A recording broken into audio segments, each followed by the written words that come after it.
Gagawa tayo ngayon ng isang masarap na panghimagas. Ito ay ang coconut macaroni. Ayan, napakasarap talaga niya guys. At kung gusto niyo nang gawin ito, at kung gusto niyo kumain ng macaroni, ito ang ating gagawin. Kailangan natin ng 1/4 cup sugar, 1/3 cup melted butter, and 1/4 teaspoon salt. At atin niyang pagsama-samahin at haluing mabuti. Pagkatapos, kailangan natin ng 3 eggs. Ilagay natin or haluin natin step by step or isa-isahin natin sa paghalo. Ay, ayan, na doble pala ang pagkahulog. Sige, okay lang. Basta haluin ng haluin para pampabango ng ating mixture. Maglagay tayo ng vanilla extract 1 teaspoon.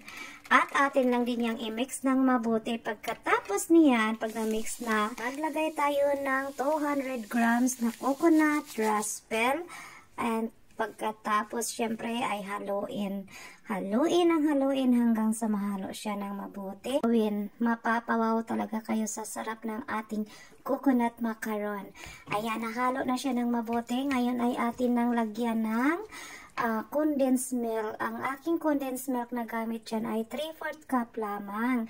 Nasa sa inyo na kung gaano karami o katamis ang gusto nyong gawin.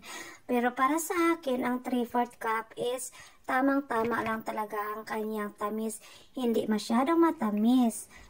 At syempre, haluin nyo yan ng haluin. Pagkatapos, ayan, ilagay natin siya sa isang lagayan.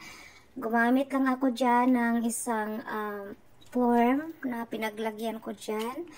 At 1 teaspoon ang nilalagay ko. Nasa sa inyo na din kung gaano kalaki at kadami ang gagawin yung pag-form ng inyong coconut macaroni. Pero take note guys, kailangan naka-preheat na yung inyong oven ng 170 Celsius degrees bago natin ilagay ang ating coconut macaron sa oven. Bake time niya 18 to 20 minutes. After that, ayan na. Golden brown na at luto na ang ating coconut macaroni. Napaka-yummy nito guys. Talagang mapapatakam kayo sa lasang ito at sa sarap niya. Masarap siya pang himagas talaga as in.